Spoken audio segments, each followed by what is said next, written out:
హైకోర్టులో ఓజీ సినిమాకు బిగ్ షాకే తగిలిందని చెప్పొచ్చు. సినిమా ధరలు పెంచుకోవచ్చని ప్రభుత్వం ఇచ్చిన మెమోను సస్పెండ్ చేస్తూ ఉత్తర్వులు జారీ చేయడం జరిగింది.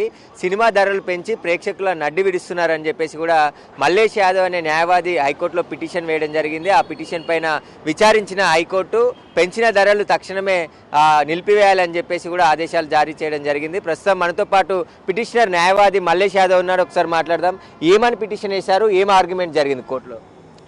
ఈరోజు ఏదైతే హోమ్ ప్రిన్సిపల్ సెక్రటరీ గారు ఈ ఓజీ సినిమాకు ఈరోజు ఒకరోజు నైట్కు 9 PM 24th నాడు 800 పెంచుకోవచ్చు, మిగతా 10 రోజులకు ఒక సింగిల్ స్క్రీన్లో 100 రూపీస్, మల్టీప్లెక్స్లో 150 రూపాయలు పెంచుకోవాలన్నటువంటి మెమో ఇష్యూ చేయడం జరిగింది. మా కంటెన్షన్ ఏంటంటే ఈ మెమో ఇచ్చినటువంటి ప్రిన్సిపల్ హోమ్ సెక్రటరీకి ఆయనకు అథారిటీ లేదు, ఆయనకు ఇచ్చే పవరే లేదు. జనరల్గా థియేటర్ రేట్లు పెంచేటువంటి అథారిటీ జిల్లాల్లో జాయింట్ కలెక్టర్కు, హైదరాబాద్ నగరంలో పోలీస్ కమిషనర్ గారికి ఉంటుంది. సో ఇది ఇంతకుముందు పిల్లులో 2021 పిల్లులో కూడా ఈ డిస్కషన్ జరిగింది. టికెట్ రేట్లు ఇష్టారీతిన గవర్నమెంట్ నచ్చినట్టు పెంచడానికి లేదు. అలా దీనికి ఒక జీవో ఇష్యూ చేయడం జరిగింది. 2021 లోపల ఒక కమిటీ ఏర్పాటు చేసి ఈ థియేటర్కి ఎంత ఖర్చు అవుతుంది, సిటీలో ఏముంటుంది, సింగిల్ స్క్రీన్ ఏంటి, మల్టీప్లెక్స్కి ఎంత రేట్లు ఉంటాయని ఒక కమిటీ నిర్ణయం తీసుకొని దానికి ఖర్చు వ్యయాలన్నింటినీ తీసేసిన తర్వాత ఇంత రేటు ఉండాలని మ్యాక్సిమం 300, రీక్లీనర్కు మల్టీప్లెక్స్లో 300, మినిమం 100 నుంచి 150 రూపాయలు డిసైడ్ చేయడం జరిగింది. దానికి అగనిస్ట్గా వాళ్ళు ఇచ్చిన జీవోకు వాళ్ళు అగనిస్ట్గా ఇది ఒక్కటే సినిమా కాదు, ఈవెన్ ఇంతకుముందు ఉన్నటువంటి జీవోలో ఈవెన్ ఇంతకుముందు మన గేమ్ చేంజర్ సినిమాను కూడా ఛాలెంజ్ చేస్తే ఆ రోజు కూడా గవర్నమెంట్ అండర్టేకింగ్ ఇచ్చింది, మేము ఇప్పటి నుంచి రేట్లు పెంచము. ఈవెన్ అసెంబ్లీ సాక్షి కూడా ముఖ్యమంత్రి గారు కూడా చెప్పింది, మేము బెనిఫిట్ షోలకు కానీ మిగతా దానికి ఏం పుష్ప తొక్కిసలాట తర్వాత. కానీ ఇది అవన్నింటినీ తుంగలోకి దొక్కుతూ మళ్ళీ కంటిన్యూగా ఇట్లాంటి మెమోలు ఇవ్వడం అనేది వాళ్ళు ఇచ్చినటువంటి జీవోలకు చట్టాలను తుంగలో దొక్కి నీకు లేని పవర్ను తీసుకొని హోమ్ సెక్రటరీ గారు ఇవ్వడం జరిగింది. దాన్ని ఈరోజు కోర్టు వారు పరిశీలించి గౌరవ న్యాయస్థానం మీకు లేని పవర్ని ఇవ్వడం జరిగింది. ఇది ఏ రేషన్ల ప్రకారం మీరు టికెట్ పెంచారు, ఇష్టారీతిని పెంచారు, కొద్దిమంది ఎగ్జిబిటర్లకు నిర్మాతకు లాభం చేసే విధంగా చేసి సాధారణ ప్రజల యొక్క నడ్డి వేసేటువంటి వ్యక్తి వాళ్ళపైన భారం మోపద్దు, ఇరేషనల్గా అనేటువంటి దాన్ని తీసుకోవడం జరిగింది. మరి నువ్వు నిజంగా ఒక సినిమా దానికి దిల్ రాజు గారిని దాన్ని చైర్మన్ చేసిన తర్వాత నువ్వు ఒక సాధారణ వ్యక్తుల యొక్క భారాన్ని చూడకుండా కొద్దిమంది బడా నిర్మాతలకు లాభం చేసే విధంగా జీవోలు పెంచేటువంటి ప్రయత్నం చేస్తూ ఉన్నారు. ప్రభుత్వం కూడా వీళ్ళు చేసేటువంటి ఈవెన్ సినిమాలో ఒక పేద ఈరోజు పవన్ కళ్యాణ్ గారి సినిమానే కాదు, ఏ ఒక ఈ సినిమా హీరోలు వచ్చినా కానీ వాళ్ళ రేట్లు పెంచకుండా ఇది చట్ట ప్రకారం ఫాలో కావాలని మనం తీసుకోవడం జరిగింది.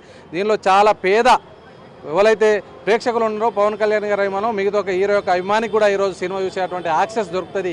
ఈ పెంపకం వల్ల కొద్దిమంది ఎగ్జిబిటర్లకు, నిర్మాలకు తప్ప హీరో గారికి కానీ మన యొక్క అభిమానులకు ఇది అన్యాయం జరిగే విధంగా ఉంది. ఎందుకంటే చాలామంది నాకు తెలిసిన వాళ్ళు కూడా ఇంత డబ్బులు పెట్టలేము, కొద్దిమంది మాత్రమే పెట్టగలుగుతారు, కానీ చాలామందికి ఇబ్బందిగా ఉంటుంది. కాబట్టి సాధారణ ప్రజల యొక్క పరిస్థితిని దృష్టిలో పెట్టుకొని మేము తీసుకోవడం జరిగింది. కోర్టు కూడా చట్టానికి వ్యతిరేకంగా ఉన్నదాన్ని కొట్టివేయడం జరిగింది. మనం హీరోయిజం సినిమాలో కూడా హీరో కూడా చెడుపైన పోరాడతారు. మనం కూడా రియాలిటీ లోపల కూడా ఏదైతే చట్ట వ్యతిరేకంగా దొడ్డిదారిన ప్రొడ్యూసర్ వాళ్ళు కుమ్మక్క ఇచ్చినటువంటి ఆ మెమోను ఈరోజు కోర్టు వారు కొట్టివేయడం జరిగింది. అంటే ఈ రేట్లు బెనిఫిట్ షోకి సంబంధించి టికెట్ల రేట్లు విక్రయించేశారు, 800 రూపాయల లెక్క ఆల్మోస్ట్ అయిపోయినాయి టికెట్స్ అన్ని. మరి వారికి తిరిగి రీఫండ్ చేస్తారా, లేకుంటే రేపటి నుండి పెంచిన టికెట్లు వర్తిస్తారా? ఈరోజు గౌరవ న్యాయమూర్తి గారు న్యాయస్థానం చెప్పిన నిర్ణయం ప్రకారం ఈ రోజు నుంచి ఉన్నటువంటి ఏదైతే పెంచిన రేట్లు ఉన్నాయో ఈ రోజు నుంచి ఉన్న రేట్లు కూడా అవి పెంచడానికి లేదు అని చెప్పారు. కాబట్టి టెక్నికల్గా వాళ్ళకు ఒకవేళ బుక్ చేసుకుని ఉంటే కూడా వాళ్ళకి రిఫండ్ చేయాల్సినటువంటి అవసరం ఉంటుంది. ఎందుకంటే అలాంటి గౌరవ న్యాయస్థానం ఇచ్చినటువంటి తీర్పులను అమలు చేసినటువంటి బాధ్యత ప్రభుత్వం పైన ఉంది. ఈవెన్ నిర్మాత గారు కూడా ప్రతి ఒక్కరు మనం గౌరవించాలి. అంటే చట్టబద్ధంగా చట్ట ప్రకారం ఏముందో దానికి మనం చట్టానికి లోబడి మనం వ్యవహరించాలి. కాబట్టి దాన్ని మనం కట్టుబడి ఉండాలి. అంటే మీరు ఏమని వాదనలు వినిపించారు కోర్టులో? ఎందుకంటే టికెట్ల ధరలు ప్రతిసారి సినిమా వచ్చినప్పుడు వాళ్ళు ప్రభుత్వానికి అప్పీల్ చేయడం, మళ్ళీ రేట్లు పెంచుకోవడం, హైకోర్టులో పిల్ వేయడం ఇలాంటివి జరుగుతూనే ఉన్నాయి. దీనికి శాశ్వత పరిష్కారం ఏం లేదా? వాస్తవంగా ఇది 2021లో కూడా సినీ ప్రేక్షకుల తరపున ఒక పిల్ వేయడం జరిగింది. ఆ పిల్లు నుంచి అగ్రీడ్ పార్టీ రిట్గా కన్వర్ట్ చేస్తే దానిలో కూడా స్ట్రిక్ట్గా 120 జీవోను కంప్లై చేయాలి, దాని ప్రకారం ఎంత ఉందో అంతకంటే పెంచుకోవడం లేదని చెప్పారు. గేమ్ చేంజర్ మూవ్ అప్పుడు కానీ ఇంకో మూవ్ అప్పుడు కూడా ఛాలెంజ్ చేసినప్పుడు కూడా అప్పటికప్పుడు ఇంట్రీమ్ ఆర్డర్లో మేము ఇన్స్ట్రక్షన్ తీసుకుంటాము, ఇంట్రీమ్ ఆర్డర్లో మేము ఇట్లాంటి పెంపకం ఒప్పుకోము, మేము అసలు జారీ చేయమని ప్రభుత్వం ఒప్పుకోవడం జరిగింది. కానీ దాన్ని వైలేట్ చేస్తూ ఇవ్వడం జరిగింది. కాబట్టి ఈ 120 జీవో వైలేషన్, హోమ్ సెక్రటరీకి లేని పవర్ను తీసుకొని ఆయన మెమో ఇష్యూ చేసింది ఏదైతే ఉందో ఇవన్నీ కూడా చట్టానికి వ్యతిరేకంగా, ఆ జీవోకు వ్యతిరేకంగా ఉంది. కాబట్టి ఆయన ఇష్యూ చేసిన దానికి అథారిటీ లేదు, హోమ్ సెక్రటరీ ఇచ్చే అథారిటీ లేదు, ఆయనకు ఆ అధికారం లేదు. కాబట్టి అధికారాన్ని కోర్టు వారు కోర్టులో ఏం వాదనలు జరుగుతాయి, చట్టం ఏం చెప్తుంది, దానికి అగనిస్ట్ ఉంటే దాన్ని కొట్టివేయడం జరుగుతుంది. ఇప్పుడు మేము చట్టబద్ధమైనటువంటి లాలో ఉన్నటువంటి లాను, ఆ యాక్టును, మన రూల్స్ను దానిపైన ఆధారపడి ప్రీవియస్ ఆనరేబుల్ హైకోర్టు కానీ సుప్రీంకోర్టు ఇచ్చిన జడ్జిమెంట్ పైన ఆధారపడి ఈరోజు గౌరవ న్యాయమూర్తి గారు మేము చెప్పిన వాదనలకు వాళ్ళు సాటిస్ఫై అయ్యి దాన్ని కొట్టివేయడం జరిగింది. అయితే ఈ రోజు నుంచే అంటే ఈ రోజు పెంచిన బెనిఫిట్ షో, స్పెషల్ షోకి సంబంధించిన టికెట్లతో పాటు రేపటి నుంచి 10 రోజుల పాటుకు పెంచుకోవాలని ఇచ్చినటువంటి ఆర్డర్స్ అన్నీ కూడా సస్పెండ్ చేసింది. కాబట్టి సామాన్యంగా అంటే రోజు ఏ విధంగా థియేటర్లో సినిమా రేట్లు ఉంటాయో అదే విధంగా కలెక్ట్ చేసుకోవాలి టికెట్లు, కానీ ఎక్కడ కూడా డబ్బులు పెంచిన టికెట్లతో వసూలు చేయొద్దని చెప్పేసి స్పష్టమైన ఆదేశాలు హైకోర్టు ఇచ్చిందని చెప్పేసి కూడా చెప్తున్నారు. ఎందుకంటే ఒక కుటుంబం సినిమాకు వెళ్ళాలంటే చాలా భారమైన పరిస్థితి.